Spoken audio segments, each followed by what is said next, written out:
Black women are under whose burden? Mm. Whose burden are you under? Because it can't be black men. No, it feels like what I see. And what I see is like my parents' relationship, so my mom or my grandparents. No. Okay, your mom's relationship and your grandparents' relationship are their relationship. You're a grown woman. It's time for your own experiences. I agree. I do. So when you tell me that you were mad at your father because he's not your grandfather, the first thing I'm saying is the nerve of you. The first thing I'm saying is the nerve of you. Should your father have been unhappy with you because you ain't your sister? Mm. But see, you have no problem. Black women in general have never had a problem judging black men, even the ones that you should not judge. He's your father. I don't feel like I'm taking the approach of being like judgmental, like you're wrong. I'm not saying that, but I am observing what I grew up around, my environment. And I'm not saying that my dad did. Were your mother and father okay, but hold on. Were your mother and father married? Yeah, they're married. They're still married to this day. Right. And did you graduate high school? I'm sorry? Did you graduate from high school? Yes. Did you go to college? I did. Did you graduate from college? I did. So your father raised a college graduate? He did. What the French toast are you talking about? That's better than most of the country. Sounds like and he's still married to your mother. Sounds like he did a hell of a job to me. That's why I also said I'm not taking anything from him. But you said you were mad at him. You said no. You said you were mad. Earlier you said that there was a time where you were upset and mad or angry, and the nerve of you to look a gift horse in the mouth. You got what 8 out of 10 black people don't have: a father in the household. But as usual, black men still ain't good enough. So you make an issue where ain't no goddamn issue. Judging your father because he wasn't your grandfather when you got more than what most kids in their neighborhood had, a dad that was apparently good enough to stay married to your mama, raise a high school and a college graduate. Wow.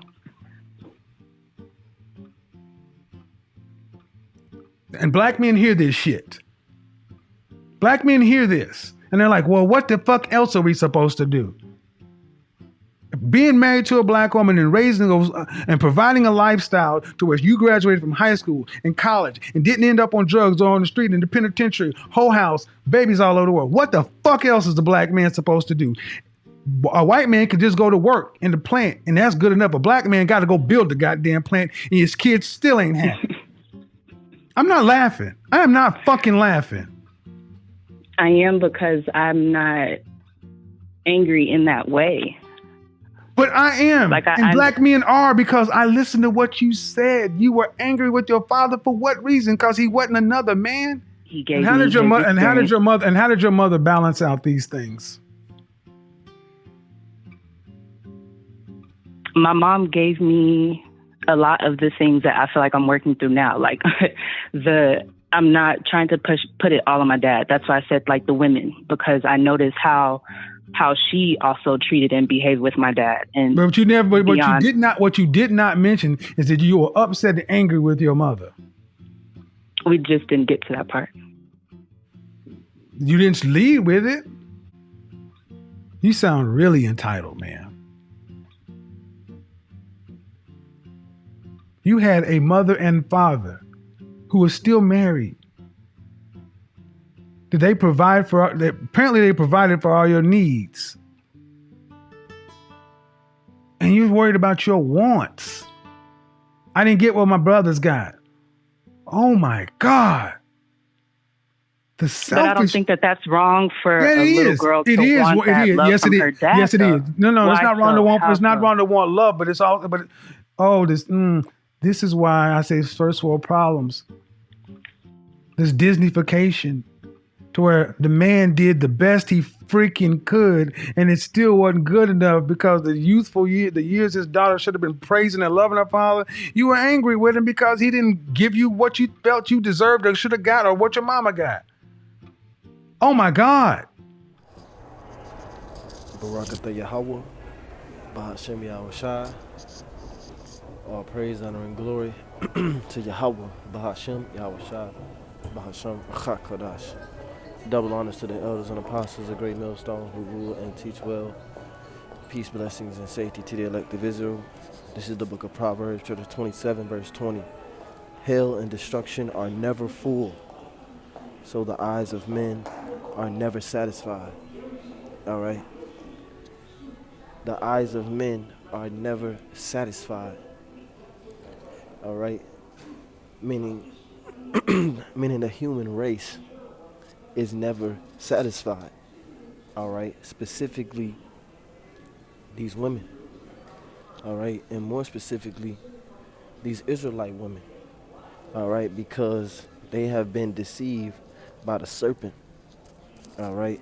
Into not accepting, into not learning content, how to be content. You know, this is 2 Corinthians 11 and verse 3. But I fear, least by any means, as the serpent beguiled Eve through his subtlety, so your minds should be corrupted from the simplicity that is in Hamashiach. See, life is simple. Okay, success, prosperity is simple. Happiness is simple. Okay, if there isn't a problem, don't make one. Okay, but that's not the vibration that the Israelite woman is moving in the flesh. Okay, the Israelite man has a higher tolerance for the things that take place in life. You know, women. The elder Manata Zakba did a lesson about women. Women are a fickle and ever-changing thing. You know, and that's true. Why? Because they're not content. Okay, they're never content. They're always wanting more. There's a saying in the world: you give a woman the world, she's gonna ask for the moon and the stars, which is impossible. So they're never satisfied. Ultimately, because they took on the ways of Esau, Edom. Okay, Esau and his TV, his radio, okay, and his advertisements taught you to never be satisfied, taught you that life is complex, that life is ever changing, ever evolving. No, life is simple. Happiness is simple. Okay? Habakkuk 2 and 5, it says, verse 4, it says, behold, his soul which is lifted up is not upright in him. Whose soul? The serpent that beguiled Eve. But the just shall live by his faith. You see, Israelite man, his time is consumed by teaching, preaching, and reading. Teaching his children the scriptures, okay? Preaching, reading. That's what his time. That's what his time is being occupied in. Making love to his wife. That's it. That's it. It's very simple, and that is pleasing to the Father. That is pleasing to the Father. Habakkuk 2 and 5. Yet also, because he transgresseth by wine, that wine represents his philosophies, his feminist philosophies, and his feminist vibrations, and his subconscious manipulation of the mind of the Israelite race. He is a proud man. Why is he proud? Because he has our people under a spell, both male and female. He has them under a spell to never be satisfied, to always want more, because he knows that's a that's a main component of the flesh. And that's why the Lord has to save us, because the flesh is never satisfied. Okay? You can't, there's not enough sleep. You can't sleep for like, for example, if I got a car, I can rig my car and put a super huge gas tank in my car where I could drive for 3 days straight. But there's no amount of time that you could sleep to stay up for 3 days straight. You have to, the body has to rest, then it's energized again, then it has to rest to reboot, you know. It's like it has to be charged like your cell phone. So this flesh can never be satisfied. You eat and then you're hungry again. 2 hours later, 3 hours later, you're hungry again. This flesh cannot be satisfied, and Esau knows that, and he uses that to his advantage. It says, yeah, because he transgresseth by wine, he is a proud man, neither keepeth at home, who enlargeth his desire as hell, and is as death, and cannot be satisfied, but gathereth unto him all nations, and heapeth unto him all people. That includes the Israelites. And this man is not this man is not satisfiable. Therefore, his citizens are not satisfiable. That's in the book of Sirach. As the king is, so are his officers and his citizens. So these people are not satisfied with anything that you put in front of them. Here it is, you're an Israelite man, and the woman that you're dealing with has a ticket to the kingdom through you, but that's not enough. That's not enough. Eve's mind, you saw the video that I played at the beginning. Eve's mind is geared toward destruction. That's why the majority of our women are single. And who broke up the relationship? Them. Because their mind is geared towards destruction. They have been beguiled by the serpent. We build, they try to tear it down. The scriptures say that a wise woman will build her house, but a wicked woman will pluck it down. Let's go to Proverbs 30. No, let's go here, Amos 4 first. Because like I said, here it is, you're an Israelite man, and brothers be telling me how they dealing with their woman, and you dealing with your woman, and she's still not satisfied with you, and you are that 0.0011%, man.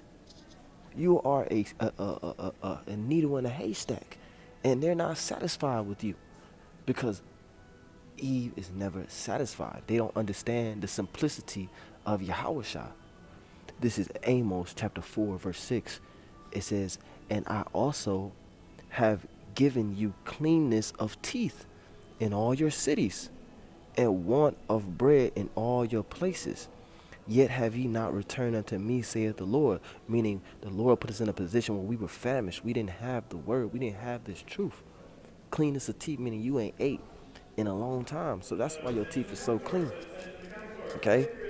It says, and also I have withholden the rain from you when there were yet 3 months to harvest, and I caused it to rain upon one city, and caused it not to rain upon another city. One piece was rained upon, and the piece whereupon it rained not withered. Meaning what? This brother has knowledge. This brother don't. This camp got the truth. This camp don't. Okay? So we're those cities. Each brother is one of those cities that the Lord rained upon. Okay? And the food was there in that city. Right? Verse 8. So 2 or 3 cities wandered unto one city to drink water, but they were not satisfied. And this actually happened, but it's twofold. But they were not satisfied. Yet have ye not returned unto me, saith the Lord. That's how you know. Okay? See, those 2 or 3 cities is wandering to one city. Okay? That's the citizens of Israel. Okay?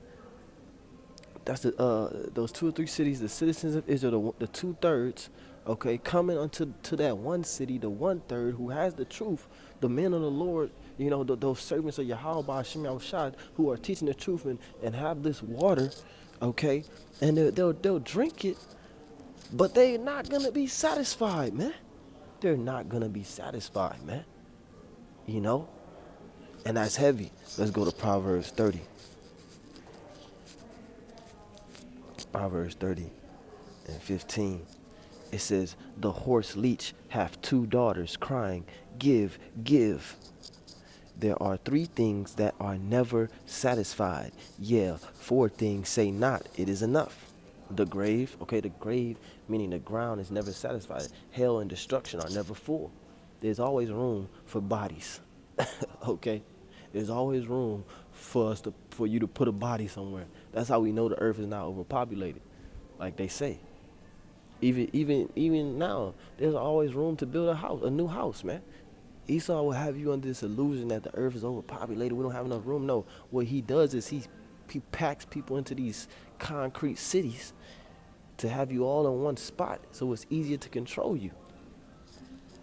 It says though, Proverbs 30 and 16, the grave and the barren womb, right? The earth that is not filled with water, and the fire that saith it is not. These things are always are never satisfied. Verse 17. The eye that mocketh at his father and despiseth to obey his mother, the ravens of the valley shall pluck it out, and the young eagle shall eat it. Meaning what? Death is coming to you people, like the woman in that video. You people who mock at your father. You know, here it is. You got what do you call it? A stand-up man, according to this world standard. You know, he wasn't in the truth. But like he said, at least he didn't. At least you ain't on drugs. At least you graduated college. You know, whatever. You know, you were successful according to what this world says success is. So what is the issue? It all goes back to the curses in Deuteronomy 28. You know, it says the eye. This is what's gonna happen to the eye, meaning the people who have these eyes. All right, they're gonna end up dead in a field somewhere for the eagles to eat their eyes, for the ravens to eat their eyes, man. You know, it says the eye that mocketh at his father and despiseth to obey his mother, the ravens of the valley shall pick it out, excuse me, and the young eagle shall eat it. There be three things which are too wonderful for me, yeah, four which I know not. Okay, these four things, Solomon said, I will never fully understand them. It says verse 19, the way of an eagle in the air, the way of a serpent upon a rock, the way of a ship in the midst of the sea, and the way of a man with a maid. Meaning the interactions, the relationships between man and woman, we will never fully understand on this side, man. Okay, we will never fully understand how we're supposed to coexist perfectly on this side, man. Because it's always tension and friction because the serpent is in the midst. It says, let's jump down. Proverbs 30 and 21. It says, for three things the earth is disquieted. And verse 20 is crazy, you know. Verse 20 is crazy, talking about these harlots and these whores. It says, I'm going to read verse 21 though. It says, for three things the earth is disquieted, and for four which it cannot bear. These three things caused chaos and disruption, and for the earth to be disquieted. All right, verse 22. For a servant when he reigneth, and a fool when he is filled with meat, for an odious woman when she is married, okay, and an handmaid that is an heir to her mistress. Yeah, because a handmaid will kill the mistress just to get the inheritance. But the point is, an odious woman when she is married, man.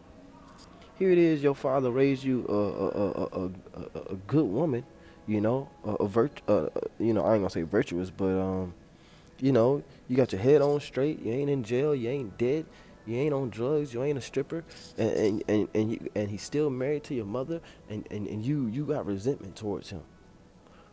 You know, like he said, shame on you. That's my man, Kevin Samuels, man. It says odious, arousing, or deserving hatred. Let's look at some synonyms.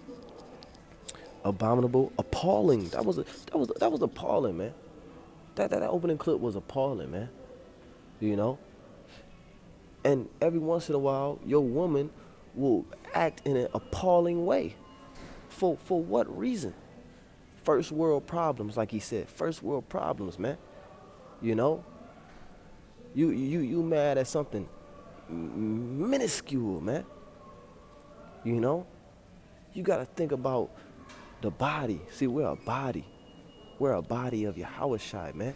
You got to think about the afflictions and the infirmities of others. Scripture say, let us bear the infirmities of each other, man. You know, this brother's going through real shit right now, man. And if you ain't being plagued by some real shit, then you should be praising Yahweh Shema Shai. You should be praying for your brother that's going through much, much harsher things than you. Instead of making problems when there is no problems, man. Talking to you sisters. It says synonyms: abominable, appalling, awful, disgusting, distasteful, dreadful, foul, fulsome, let's see, noisome, noxious, obnoxious. Okay, stop being so obnoxious, and you men too. Stop being so over righteous to your wife. You know, and we all can check ourselves at certain areas of what I'm speaking on. So we're gonna put on the shoe that fits. You know, like I said, the serpent has beguiled you Israelite women and men into not understanding the simplicity of Yahushua and not ever being satisfied. When is enough is enough? When is a routine good enough? What routine is good enough? And every once in a while, you switch up the routine, you do something outside the box. But for the most part, this thing has to be simple. Scriptures say, he that have little business shall become wise. It says, obnoxious, scandalous, revolting. Stop being so revoltuous. Stop revolting. You know? Shocking. You know?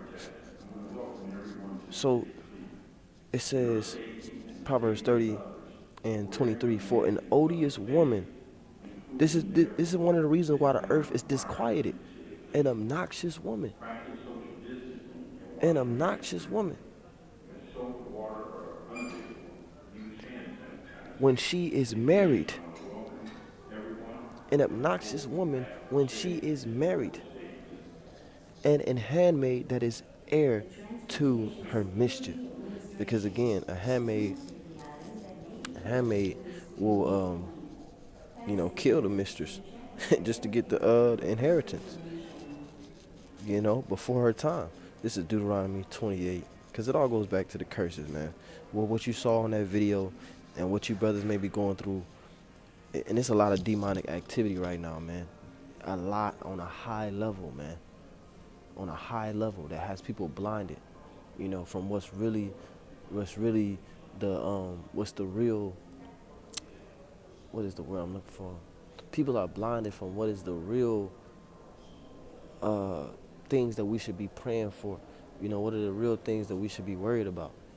You know, here you got serious things all around us, but we tend to be worried about the smallest things, and we will have the smallest things to destroy what we got going on, man, or the progress that we have made. Deuteronomy 28,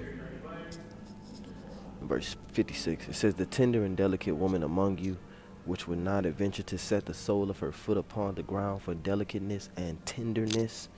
All right? These women are supposed to be delicate and tender. You know?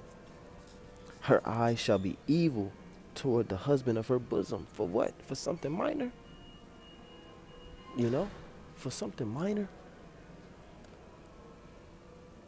It says, her eyes shall be evil toward her husband, toward the husband of her bosom, and toward her son, and toward her daughter, and toward her young one that cometh out from between her feet. And that's why so-called Negroes, Latinos, and Native American women lead in abortions, because of this curse right here. Being evil toward the young one that cometh forth from between your feet. That means out of your bosom, out of your stomach. And toward her children which she shall bear. Again, your children. For she shall eat them for one of all things secretly in the siege and straitness. Twofold. Okay, because our women ate their own babies in 70 AD when the Romans starved us out in Jerusalem. And now these women eat their children for one of all things, meaning they use their children for money, for checks, so that they can get whatever they want in the siege and in their straightness. Which, like he said, whose burden is it? These women are under their own burden. They make the burden. Majority of them are single because they ended the relationship. They didn't like the baby daddy. I don't like the baby daddy. I just didn't like him. Why? What didn't you like? He just, I don't know. What do you mean? I just didn't like him. So I felt like we just outgrew each other. I just think it's something better for me. You see, never satisfied, man. Never satisfied. Scriptures say it don't matter if you got a nice house, you know, if y'all in the hood, you know, what matters is that you have the family structure. But Esau, the serpent, has destroyed the importance of the family structure in the Israelite mind, man. You know? So, and really that's all that's really it, man. I just wanted to bring that out because I saw that video. I'm like, damn, that's deep, man. And y'all brothers can go and watch that full video. I think it's called the dude name is Kevin Samuels. He's like an image consultant, or I don't even think he's not even a marriage counselor, but people go to him for advice because the spirit of the Lord is on him to an extent. He don't really know the truth, but he knows the proper order, you know, man, woman, children. He know that. He don't know that Yahushua is his head and Yahweh is the head of Yahushua, but you know, he's on the right track. So therefore, the vibrations that he pushes is close to the vibration that we push, you know, and he hit them women with it and they can't understand it, you know. Brother Yaquam, Lord, this is edifying. Kwame Yasharala. Shalom.